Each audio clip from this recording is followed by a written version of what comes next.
Welcome, CNG 124. Just finished grading. Excellent job with Lab 2. I'll put this to the side. Excellent job with Lab 2, finding the physical and logical addresses. Um, Important to remember that the MAC address, unless we get a program that can spoof the MAC, MAC addresses are essentially burned into the NIC, the network interface card. Some computers can have multiple NICs. That includes desktop servers, laptops. Um, you can have computers. If you're in 132, you can have a virtual machine that has a network interface card that also has a burned-in MAC address, therefore creating, a NIC within a NIC, sort of speaking.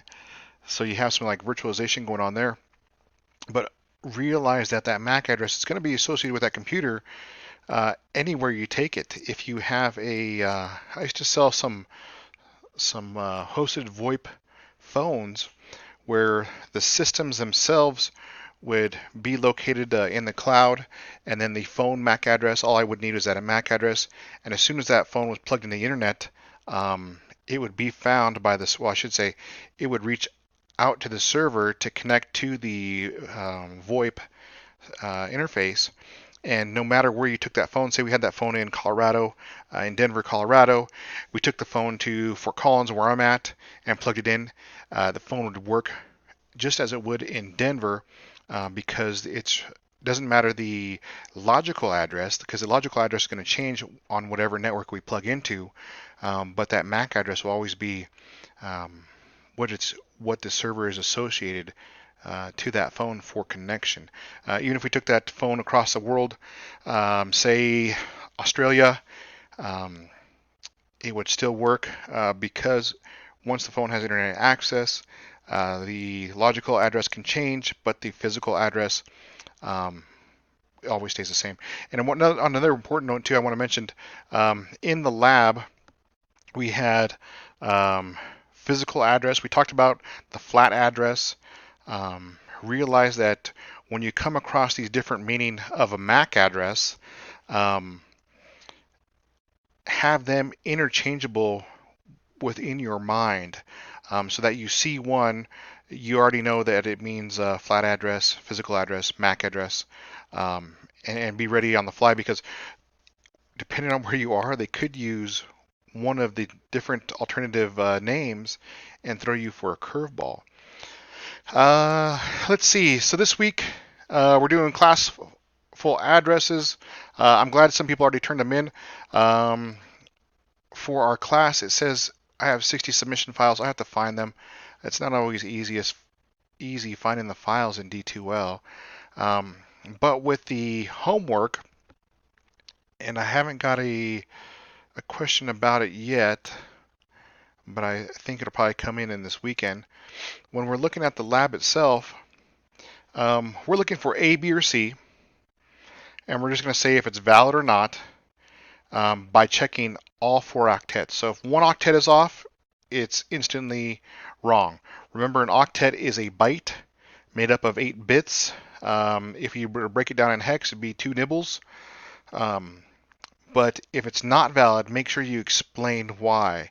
On last week's homework, there was the parts where you explained to me were very simplified. I think one person even gave me incredible detail, um, and thank you for that. I want to make sure that you know what is wrong with the IP. So if you look at an IP, definitely check. You know, we know our values 0 to 255, so we have to make sure that everything is within that range. And then, um, what is, you know, essentially what is the octet made up of? Is it can it be hex? Um, it could be hex, but that's not an IPv4. If we go back and think about it, IPv4 is only binary. So go through this. Make sure to also get the default subnet mask. That'll help you study this week. Take a look at your workbook. The workbook pages, where did it go? Review. Page 3 and 4 from their workbook. So we go getting started, workbook. And this workbook, yeah, I can't tell you how successful it has made students in this course, especially as I incorporated it to the online course, especially. It helps just you guys learn networking, to identify things visually really, really quick. Class or page 3, we're just looking at classes, identifying classes. Make sure you run through these. In your head, think about the slides for this week. 1 to 126 is A. Start to get that to memorize. A is the first octet within A starts with the leftmost bits as a 0 and a 1, and then any other bits preceding that can be turned on or off. B, the first octet the first two octets have to be a 1 and a 0. The remaining 6 can then be any sort of configuration. A C, the first two octets have to be a 1 and a 1. 128 plus 64 is 192. And then do we go any past that? I don't see any more past that. Oh, right here. What is this one? 249. I know if we look at, I know 224 is the next octet, D. That would mean that 240 would be an E. And really how I know that is just I'm going back. Like one of the homework said, like I said before, I am mentally drawing out those 8 lines in my head and saying, okay, the first value is 128, the second value is 64, the third value is 32, the fourth value is 16. I'm just adding, I shouldn't say, I'm at the point where I no longer add those in my head. I know what the values are added together, and you're going to memorize those values because you're going to also see the same numbers pop up in networking over and over and over, and you will start to memorize these. Once again, it just takes rehearsal and time. Page 4, we look at host portion and network portion. This requires a part of class identification, and then remembering, okay, what side's the host portion, what side's the network portion.